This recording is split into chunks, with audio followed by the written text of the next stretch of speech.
Sziasztok! Én Renato vagyok, és vettem egy új AirPods Pro második generációt, már az új USB-C-s töltőtokkal, és annyira megtetszett, hogy arra gondoltam, készítek róla egy gyors bemutatót, illetve egy használati útmutatót, hát ha hasznos lehet neked, hogyha már van ilyened, vagy tervezed a beszerzését. Utóbbi esetében igen, érdemes, ugyanis egy remek fülesről van szó. Annyira jó, hogy beletettem az Ezt vedd meg sorozatomba. No, meg akár remek karácsonyi ajándék is lehet belőle, úgyhogy jó az időzítés is. Nem húzom tovább a szót, kezdjünk!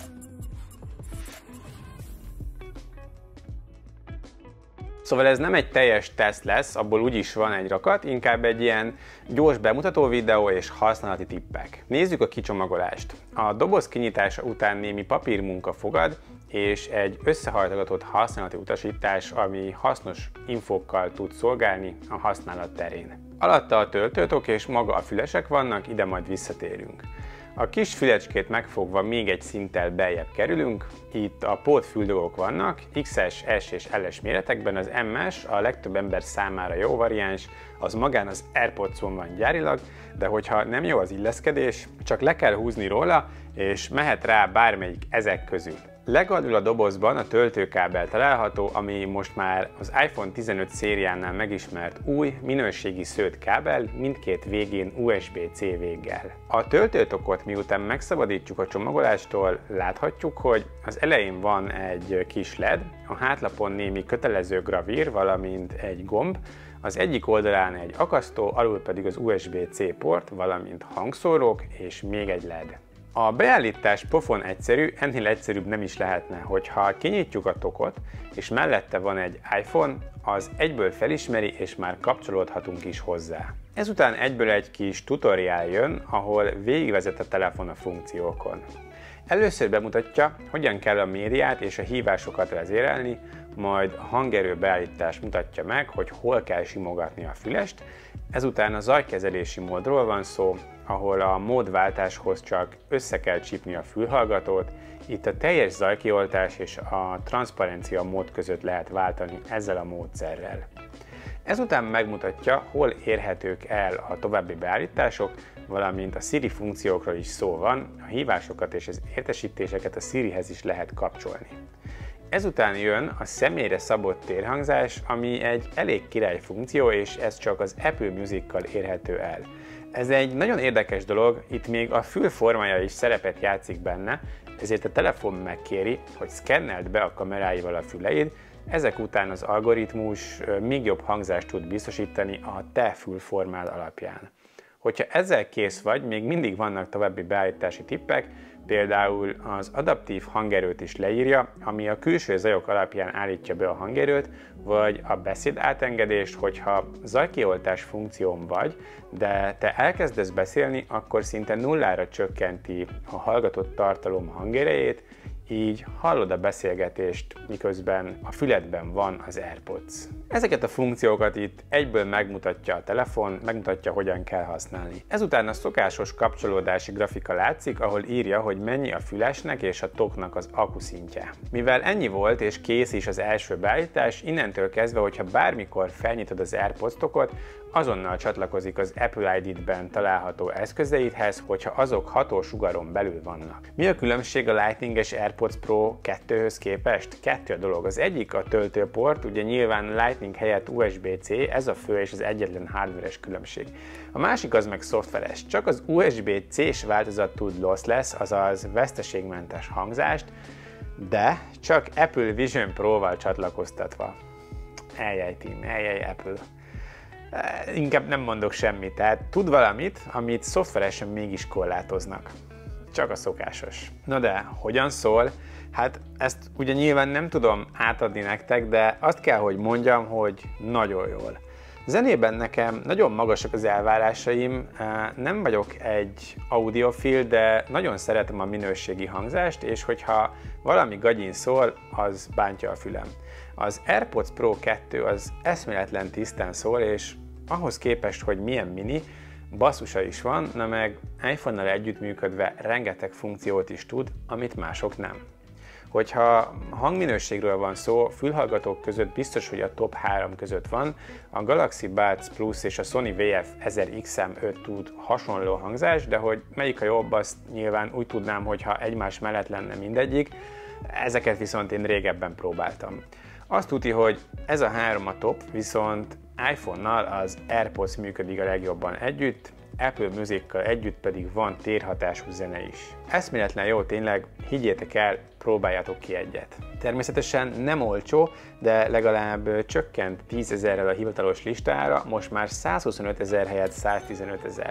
Hogyha az Apple-nél rendeled, akkor lehet egyedi gravírozást is kérni a tokra, illetve hogyha korábban nem volt Apple Music előfizetésed, akkor 6 hónap ingyenes próbaidőszak is jár mellé.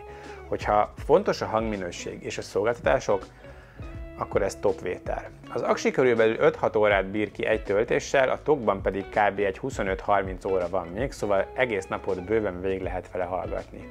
Érdemes az akkutöltöttség widgetet is használni hozzá, ez külön mutatja a tok és az AirPods-ok töltöttségét, ez egyébként a záróképernyőre is kirakható. Egyébként tölteni a tokot USB-C porton keresztül vagy vezeték nélkül lehet MagSafe vagy Qi szabvánnyal. Nagyjából ennyit kell tudni a készülékről röviden.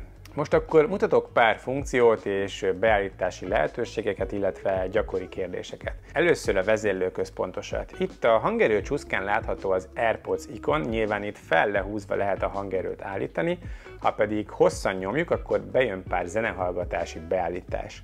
A zajkezelésre kattintva 4 opció van, kikapcsolt állapot, átengedés, azaz a zajokat átengedi és ugyanolyan hangerőn lejátsza neked, illetve van adaptív, itt a külső zajokat csökkenti, de nem zárja ki teljesen, hogy halld például a szirénák hangját, a zajkioltás pedig a külvilág szinte teljes kizárását jelenti. A beszélgetés érzékelés felismeri a saját hangod, és hogyha elkezdesz beszélgetni, akkor azonnal leveszi a hangerőt, majd amikor befejeződött az adott beszélgetés, akkor visszaemeli a korábbi szintre, hát ez baromi hasznos és nagyon jól működik. A térbeli hangzás az akkor érhető el, hogyha Apple Music van használatban, és itt is van 3 opció.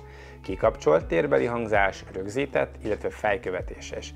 A fejkövetéses nagyon érdekes, az gyakorlatilag egy ilyen 3D-s térbeli hangzás jelent, mint hogyha benne lennénk magában a zenében, hogyha valami hangot hallunk mondjuk jobbról és jobbra fordítjuk a fejünket, akkor onnantól kezdve azt szemből fogjuk hallani.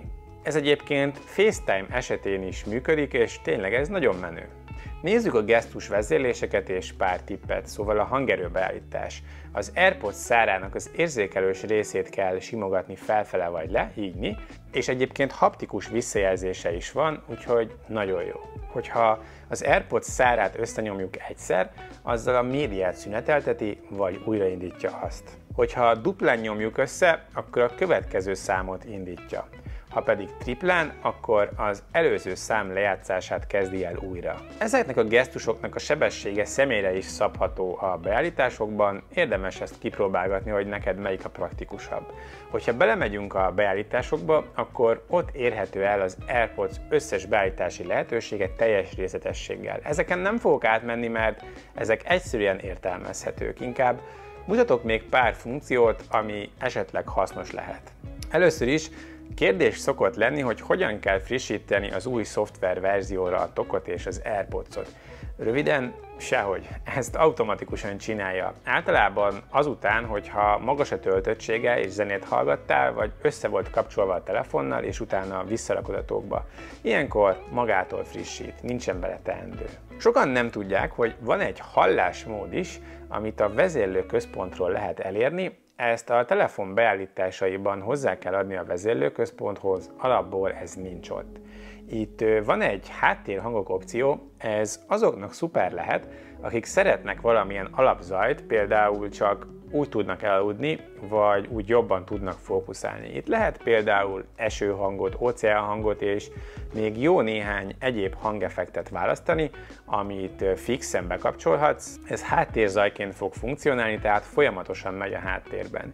Így például ezeknek az embereknek nem kell egy Spotify lejátszási listát vagy YouTube-ot kapcsolni. Itt egyébként azt is mutatja, hogy jó hangerőn hallgatod-e az AirPods-ot a füleid épségének megőrzése érdekében, és van egy élő hangfunkció is, ami a telefonod által felvett hangokat továbbítja a fülesnek, csak ezt ne használjátok kémkedésre. Kérdés szokott még lenni, hogy ki lehet-e kapcsolni, hogy a tok folyamatosan töltse az AirPods-ot.